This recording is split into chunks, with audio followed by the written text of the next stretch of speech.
Hi hello నమస్తే welcome to Vamshi TV channel. ఈ రోజు మనం మాట్లాడుకోబోయే ఇంట్రెస్టింగ్ టాపిక్, వైసీపీ వాళ్లకు ప్రత్యక్షంగా గాని పరోక్షంగా పనిచేయొద్దు, అలా చేస్తే పాముకు పాలు పోసినట్లే. ఈ మాట ఆంధ్రప్రదేశ్ ముఖ్యమంత్రి నారా చంద్రబాబు నాయుడు నోటి వెంట వచ్చింది. ఈయన మాట్లాడి 4-5 రోజులైంది. అయినా ఇప్పటికీ దీనిపై రాజకీయ రచ్చ నడుస్తుంది. ఈ మాట ఏ సందర్భంలో అన్నారు, ఎందుకు అన్నారు అనేది పక్కన పెడితే, దీనిపై వైసీపీ అనుకూల మీడియా, కార్యకర్తలు, నేతల దగ్గర నుంచి అధినేత జగన్ వరకు స్పందిస్తూ బాబుపై విరుచుకుపడుతున్నారు. ఒక సీఎం అయ్యుండి ఇలా మాట్లాడతారా అంటూ తనదైన శైలిలో విమర్శలు చేస్తున్నారు. అసలు ఈ అంశంపై రచ్చ ఏంటి? బాబు తప్పు చేశారా? గతంలో జగన్ అందరినీ సమానంగా చూశారా? అందరికి పనులు చేశారా?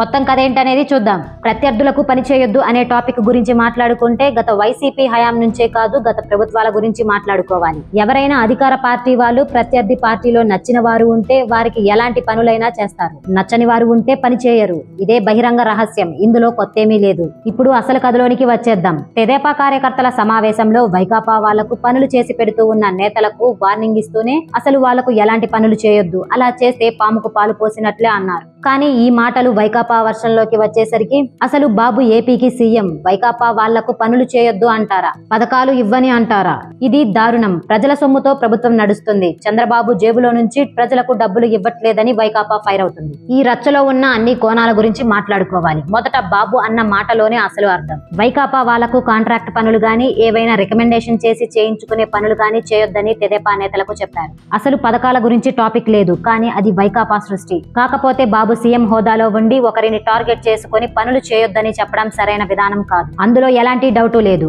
అయితే ఇక్కడ ఇంకో విషయం చెప్పాలి. ఈ కూటమి ప్రభుత్వంలో వైకాపా వాళ్ళు చెప్పినట్లే జరుగుతుందని తెలుగు తమ్ముళ్లు ఇప్పటికే తెగ ఇబ్బంది పడిపోతున్నారు. దీనిపై అధిష్టానంపై కూడా ఫైర్ అవుతున్నారు. అటు పథకాలు అమలు విషయంలో పార్టీ ఏదైనా అర్హులకే అందిస్తున్నారని చెప్పవచ్చు. ఇక వైకాపా పాలనలో జరిగింది కూడా గుర్తు చేసుకోవాలి. జగన్ సీఎం కాగానే కులాలు, ప్రాంతాలు, మతాలు, పార్టీలకు అతీతంగా పనిచేయాలని, పథకాలు అమలు చేయాలని, మనకు ఓటు వేయని వారికి కూడా పథకాలు ఇవ్వాలని చెప్పారు. ఇది జగన్ గొప్పతనమని అప్పట్లోనే కాదు, ఇప్పుడు కూడా వైకాపా వాళ్ళు గొప్పగానే చెబుతున్నారు. మరి జగన్ చెప్పిన మాటలు చెప్పినట్లుగా జరిగాయా అంటే ఆ విషయం అందరికీ క్లారిటీ ఉంది. పథకాల విషయంలో పెద్దగా ఇబ్బందులు లేవు, కానీ ఓపెన్ గా టీడీపీ అని చెప్పి తిరిగిన వాళ్లకు పథకాలు కట్ చేశారు.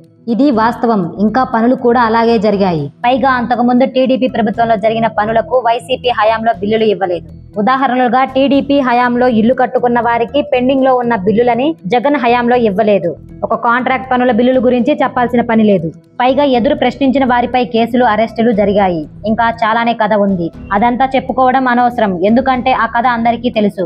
అలా చేసినందుకే ఎన్నికల్లో ప్రజల తీర్పు ఎలా వచ్చిందో కూడా తెలుసు. మళ్ళీ ఇంకోటి కూడా మాట్లాడుకోవాలి. జగన్ పథకాలు ఇచ్చారు, పేదలకు డబ్బులు ఇచ్చారని వైకాపా బృందం గొప్పగానే చెప్పింది. మరి ఆ డబ్బులు జగన్ జేబులో నుంచి ఇచ్చినవి కాదుగా అనే ప్రశ్నలు కూడా వైకాపా వాళ్లకు ఎదురొస్తున్నాయి. మరి ఇప్పుడు కూటమి ప్రభుత్వంలో అందరినీ సమానంగానే చూస్తున్నారా అంటే ఏ ప్రభుత్వంలోనైనా ప్రత్యర్థి పార్టీలకు పనులు చేయరు. అవునన్నా కాదన్నా అదే నిజం.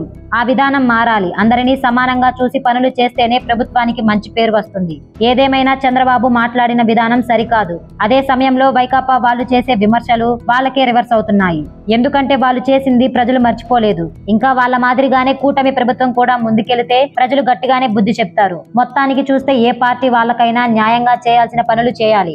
ఏదేమైనా ఈ విషయంలో చంద్రబాబు, జగన్ ఇద్దరి తప్పు ఉంది. ఈ వీడియోపై మీ అభిప్రాయాన్ని కమెంట్ రూపంలో తెలియజేయండి. మరిన్ని అప్డేట్స్ కోసం చూస్తూనే ఉండండి మన వంశీ టీవీ ఛానల్.